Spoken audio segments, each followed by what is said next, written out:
ngày nay hai nhóm trong clear trong ngõ rồi bom ôn bẹ bom cho mùi năng hưởng chít score hưởng carbon hydrate là bây để dương nhám châu tới viêm mất hai là biệp nát đại khuôn pran bỏ dương năng ai bạc cả chít score để khuôn ảnh hưởng đại chít score vô tới pra trong khuôn ban năng cứ tam là biệp pi thì mũi cứ là bây để dương nhám chít score được có chít ai năng châu tớiក្នុងmót đội bay được tiêu đội mì ấy chẳng ấy châu tớiក្នុងmót hai viên năng bớt stroke tam bảo viễn bạc cả tới chia lối câuនៅក្នុងឈាមហើយវាយកទៅបកាថាមកពលឬក៏យើងប្រើពាក្យថា energy ហ្នឹងដើម្បីយើងអង្គុយធ្វើការយើងដកដង្ហើមយើងហាត់ប្រាណដើរឆោអង្គុយអីចឹងទៅហើយរបៀបមួយទៀតហ្នឹងគឺនៅពេលដែលខ្លួនយើងអត់បានញ៉ាំជាតិស្ករចូលក្នុងខ្លួនទេឧទាហរណ៍យើងដាច់បាយមួយពេលពីរពេលធ្វើការជ្រុលអីចឹងគឺជាតិស្កររបស់យើងហ្នឹងនឹងចាប់ផ្ដើមចុះនៅក្នុងខ្លួនអញ្ចឹងខ្លួនរបស់យើងហ្នឹងឆ្លាតមែនតើវាដឹងថាឥឡូវអត់មានស្ករប្រើទេអញ្ចឹងវាចាប់ផ្ដើមបង្កើតស្ករដោយខ្លួនឯងហើយចាំតិចទៀតខ្ញុំនឹងប្រាប់ថាតើវាបង្កើតដោយរបៀបណាពេលដែលយើងញ៉ាំបាយមួយចានអញ្ចឹងបាយមួយចានឧទាហរណ៍ថាយើងអាចទទួលកាបូនអ៊ីដ្រាតហ្នឹងបានប្រហែល10ក្រាមអញ្ចឹងក្នុង10ក្រាមហ្នឹងពេលខ្លះយើងប្រើអត់អស់ទេយើងញ៉ាំពីព្រឹកអញ្ចឹងយើងប្រើនៅក្នុងខ្លួនរបស់យើងបានត្រឹម5ក្រាមទេអញ្ចឹងវានៅសល់5ក្រាមទៀតសួរថាវាទៅណាខ្លួនរបស់យើងនឹងយកអា5ក្រាមដែលយើងញ៉ាំសល់ពីព្រឹកហ្នឹងយកទៅទុកនៅក្នុងថ្លើម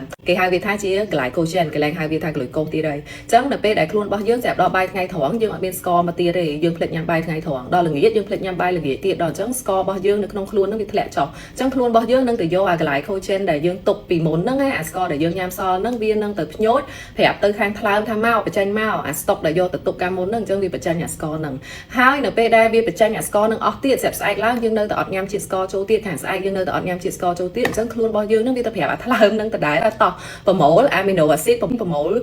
ជាតិខ្លាញ់ដើម្បីយកមកផលិតធ្វើស្ករទៀតព្រោះអីអ្វីដែលសំខាន់ក្នុងខ្លួនយើងគឺស្ករនឹងឯងដើម្បីអីគឺដើម្បីយើងផលិតជាថាមពលអញ្ចឹងអា process ដែលទៅយកអារបស់ដែលមិនមែនស្ករហ្នឹងយកមកបង្កើតឲ្យទៅជាស្ករដើម្បីប្រើប្រាស់ហ្នឹងគេហៅថា glyconeogenesis ចំណុចមួយទៀតដែលខ្ញុំចង់បញ្ជាក់ឲ្យបានច្បាស់ណា glyconeogenesis គឺជាការផលិតជាតិស្ករចេញពីពពុះ amino acid ពពុះ fatty acid ខ្លាញ់ហើយនឹង protein ដែលបានបំបែករួចរាល់នៅក្នុងខ្លួនរបស់យើងមិនមែន glyconeogenesis ហ្នឹង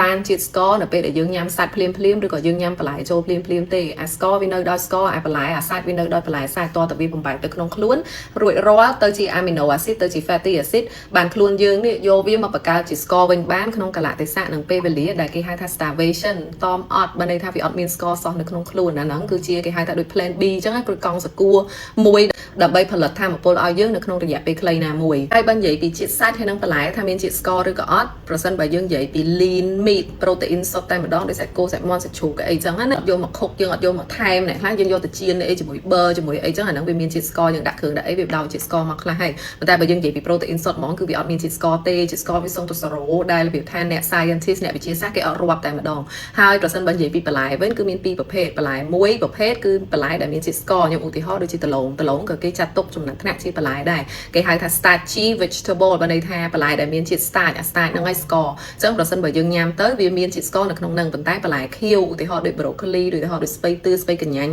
ស្រោជាតិស្ករតែម្ដងអញ្ចឹងការដែលយើងយល់ដឹងពីរបបអាហារច្បាស់លាស់ខ្ញុំគិតថាវាមានសារៈសំខាន់មុននឹងយើងជ្រើសរើសរបបអាហារណាមួយខ្ញុំគិតថាគួរតែពិភាក្សាជាមួយនឹងគ្រូពេទ្យដើម្បីឲ្យគាត់មើលថាតើសុខភាពស្ថានភាពរបបរស់នៅរបស់បងប្អូនហ្នឹងរបៀបម៉េចមុននឹងយើងជ្រើសរើសយករបបអាហារអូខេថ្ងៃនេះខ្ញុំចែកម្លែកតែប៉ុណ្្នឹងទេវីដេអូនេះរៀងវែងបន្តិចមែនប៉ុន្តែអរគុណបងប្អូនទាំងអស់គ្នាដែលបានស្ដាប់ប្រសិនបើបងប្អូនគិតថាវីដេអូនេះល្អសម្រាប់បងប្អូនផ្សេងៗទៀតសូមជួយចែកម្លែកបន្តផងអរគុណច្រើនថ្ងៃក្រោយជួបគ្នាទៀតណាចឹងបាយបាយ